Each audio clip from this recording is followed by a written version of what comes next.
Albert Einstein once said, everybody's a genius. But if you judge a fish by its ability to climb a tree, it will live its whole life believing that it is stupid. Ladies and gentlemen of the jury, today on trial we have modern day schooling. Glad you could come. Not only does he make fish climb trees, but also makes them climb down and do a 10-mile run. Tell me, school, are you proud of the things you've done? Turning millions of people into robots? Do you find that fun? Do you realize how many kids relate to that fish swimming upstream in class, never finding their gifts, thinking they are stupid, believing they are useless? Well, the time has come, no more excuses. I call school to the stand and accuse him of killing creativity, individuality, and being intellectually abusive. He's an ancient institution that has outlived his usage. So, Your Honor, this concludes my opening statement, and if I may present the evidence of my case, I will prove it. Exhibit A. Here's a modern-day phone. Recognize it? Now here's a phone from 150 years ago. Big difference, right? Stay with me. Here's a car of today, and here's a car we used 150 years ago. Big difference, right? Well, get this. Here's a classroom of today, and here's a classroom we used 150 years ago. Now, ain't that a shame? In literally over a century, nothing has changed. Yet you claim to prepare students for the future, but with evidence like this, I must ask, do you prepare students for the future or the past? I did a background check on you and let the record show you were made to train people to work in factories, which explains why you put your students in straight rows, nice and neat. Raise your hand if you want to speak, give them a short break to eat, and for 8 hours a day tell them what to think. Oh, and make them compete to get an A, a letter that determines product quality, hence grade A of meat.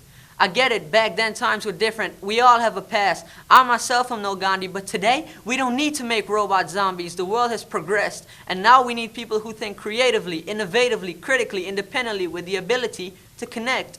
You see, every scientist will tell you that no two brains are the same, and every parent with 2 or more children will confirm that claim. So please explain why you treat students like cookie cutter frames or snapback hats, given this one-size-fits-all crap.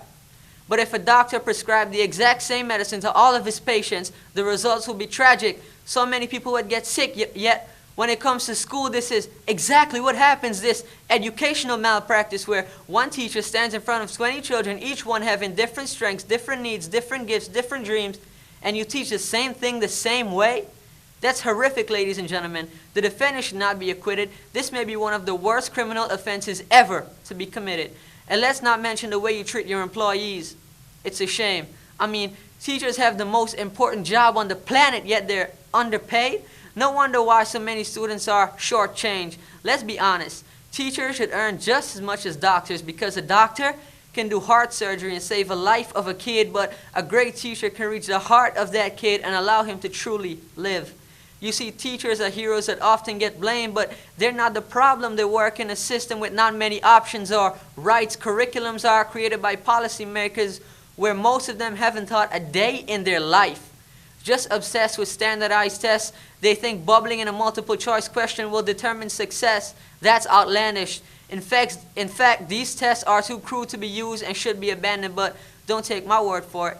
Take Frederick J. Kelly, the man who invented standardized testing, who said, and I quote, "These tests are too crude to be used and should be abandoned." Ladies and gentlemen of the jury, if we continue down this road, the results will be lethal. I don't have much faith in school, but I do have faith in people. And if we can customize healthcare, cars, and Facebook pages, then it's our duty to do the same for education, to upgrade and change and do away with school spirit. That's useless unless we are working to bring the spirit out of each and every student. That should be our task. No more common core. Instead, let's reach the core of every heart in every class. Sure, math is important, but not more than art or dance. Let's give every gift an equal chance. I know this sounds like a dream, but countries like Finland are doing impressive things. They have shorter school days, teachers make a decent wage, homework is non-existent. They focus on collaboration instead of competition. But here's the kicker, boys and girls. The educational system outperforms every other country in the world.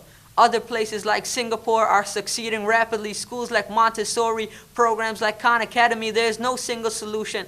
But let's get moving. While students may be 20% of our population, they are 100% of our future.